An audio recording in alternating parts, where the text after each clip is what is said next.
Sorry that I-80 and traffic is such a, lovely pain in the butt in the Chicagoland area. What can I expect? But I left half of my clothes at the last hotel, so I have no clothes to wear while I'm in Chicago. So yay, I'm gonna have to go shopping. Ladies and gentlemen, boys and girls, welcome to this very bizarro installment on, as we're all traveling and going places, of Poetic License.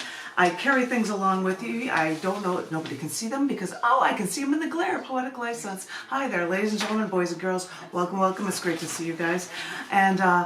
And thank you for tolerating my little bit of, hey, and he's got, that'll be my second round. I see him showing off down in the dirt book. I was going to read material for that in the second round, but as per usual in the first round, I'm going to read stuff from the current issue of cc&d magazine, which is titled Stolen Stars. No, I did not take this picture, but when you've got a really, really cool picture from the James Webb Telescope, you've got to be able to share it, and that's Orion, actually, and it's just double plus awesome. So anyway, titles are based on accepted writing within the book, so that is none of the pieces in this, and I was going to share with you three from this one, and this first one, of course, is not only in this one, but is also in the newly released Cyberwit book, not from Scars Publications, titled Testament, blah, blah, blah. And the poem, the deal about this poem that I'm sharing with you is also actually the finale poem of the feature that I just did in Hot Springs, Arkansas. It was the last poem that I did from it for you guys that I'd like to share, and it's called Evidence as Testament. There is a shelf inside my brain where all the battles against abortion rights remain, waiting for me to paperclip them together when I need evidence from injustices or tools of regaining women's rights. But with so many little stories taking up space, Rolodexes are not bulging and rotary car files are fraying at their bases, so all my sources scatter. I have to relocate that shelf in my brain, move it to a full library, complete with a Dewey Decimal System, in an attempt to bring order to all this chaos. Because, the stories of Lubbock, Texas, coffee shops giving away Plan B packs for free to fight contraception access after the overturning of Roe v. Wade, it goes in a completely different section from Senator Lindsey Graham pushing for a federal abortion restriction bill, which is entirely different from the Equal Rights Amendment, which by 2020 had the 38 ratifications necessary for it to become the 28th Amendment that was once blocked by President Trump and may now also be blocked by President Biden. Here in these United States, I've tried to keep track of abortion rights by state, or even keep track of countries where abortions are illegal too. For, as I said, I need all this sorted once and for all, since this shelf in my brain was overflowing with counter-arguments that had no evidence that I'm supposed to accept on faith. That's the key, isn't it? Faith. Because once you throw that elusive word faith into the mix, then you can just abandon reason altogether. We don't have to question a Democrat president who says he supports women's rights if he won't prove it presidentially. If we're forced to accept any religious argument where choices are made on faith, that's when we're supposed to shut up and blindly accept their lack of evidence as testament. Lines are divided when it comes to faith, as more religious states kept laws in place for taking away women's rights as soon as Roe v. Wade was overturned. Keep in mind that of the first 11 states with women repressing laws on the books, 10 of these 11 states also support the death penalty. So much for kindness and compassion, the Christian way.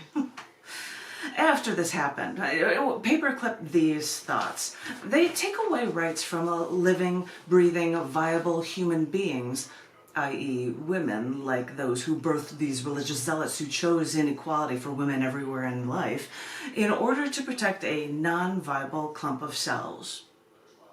Oh, I'm sorry. You're going to get angry with those words, clump of cells. When religiously people try to use science on their side, and they are supposed to try to support their arguments claiming a fetal heartbeat after 6 weeks. But doctors will tell you that there is no heart, no 4 chambers, no pumping blood. Then what you're actually hearing are literally only sporadic electrical impulses, not blood in a pumping heart. In fact, an OBGYN speaker for the American College of Obstetrics and Gynecology explained that that lub-dub sound of the opening and closing of valves can't exist when there are no valves. And the electrical pulse that people hear after 6 weeks is actually entirely manufactured by the ultrasound machine. Religious people want to use technology to prove their case, but any electrical noise an embryo may make still currently cannot be found in an ultrasound of a woman's abdomen. The problem arises when that incorrect term of a fetal heartbeat imposes artificial and time frames to regulate abortion. But still, after only 6 weeks, some would still incite murder of a non-viable human embryo that weighs no more than a paperclip. No more than a paperclip. No more than a piece of metal, maybe molded to hold these ideas together about the ludicrosity, absurdity, even the literal lunacy of religious people trying to create something out of nothing. Wait, isn't that what they've been doing all along? In an effort to further hold women back. As I said, boys, if they can't win you over with the faith argument, then they'll try any argument they can, hope to try to claim science on their side, and then try to alter those facts to meet their needs, call it valid, and hope that something sticks. And for those religious people who believe that life begins at conception, Neil deGrasse Tyson, the guy that helped say that Pluto here wasn't actually a planet, the astrophysicist, not the doctor, he said, and I quote, "Most abortions are spontaneous and they happen naturally within the human body. Most women who have such an abortion don't even know it because it happened in the first month." For the life of conception arguers, so then are so many women automatically killers beyond their own control? Because, as I said, I have this overflowing shelf in my brain where I'm beginning to think that try to get every angle on this abortion topic. You might say that I'm at fault for using logic and science and not changing the science to alter my needs. But all I actually need is reality. But knowing how many religions there are, I don't want to rely on any one faith argument, since it will undeniably come in conflict with someone else's faith argument. For it's a slippery slope, depending on faith with no evidence, because without reason, that's where the true chaos consumes us. That was actually the ending of that show, and I blew my mind because it appears in this issue, and I'm like, I just did a show where I'm in a dress and I've got a bunch of hangers on me and I was Justice, and that was one of the shots from it. But it just blew my mind that I actually had something so recent to be able to do that with. And so now I'm trying to when have I done these in a performance art show? So I try to find all these pictures with it, because I'm going to close with 2 more pieces that were, I know, periodic table poems. This first one is from, and I don't have those periodic table books with me, but it's not only in Stolen Stars, but it is also in the Twitterverse periodic table poetry book. And this one is both for Germanium, but this is a short one called Germanium, We Would Never Survive. What danger do you possess when the only other place we found you is in Jupiter, a planet full of only gases, where we would never survive? That was something I read in post WZRD radio show stuff, which of course I can find shots of that for you guys. And it was so fun to show you shiny little shots of that. But I was also in the 2022 Poetry Bomb, which went live as well as had video recording for. So it's crazy to have all these photos in with it. But the other one is actually not only in Stolen Stars, but also in periodic table poetry, and it's obviously titled Germanium, which was also in a periodic table show. Because the planet Neptune was recently discovered, Winkler in the late 1800s decided to name the element he discovered Neptunium. But another element already tried to lay claim to that name and still got a different element and got that actual name for Neptunium. So Winkler decided to name his newfound element Germanium. from the Latin Germania, in honor of his homeland.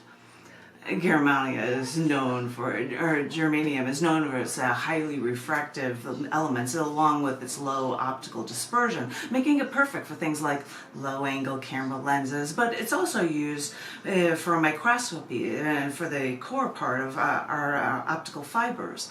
And yeah, I could go on about silicon and germanium alloys used for semiconductors and new circuitry, fiber optics, infrared optics, electronics, metallurgy, and chemotherapy.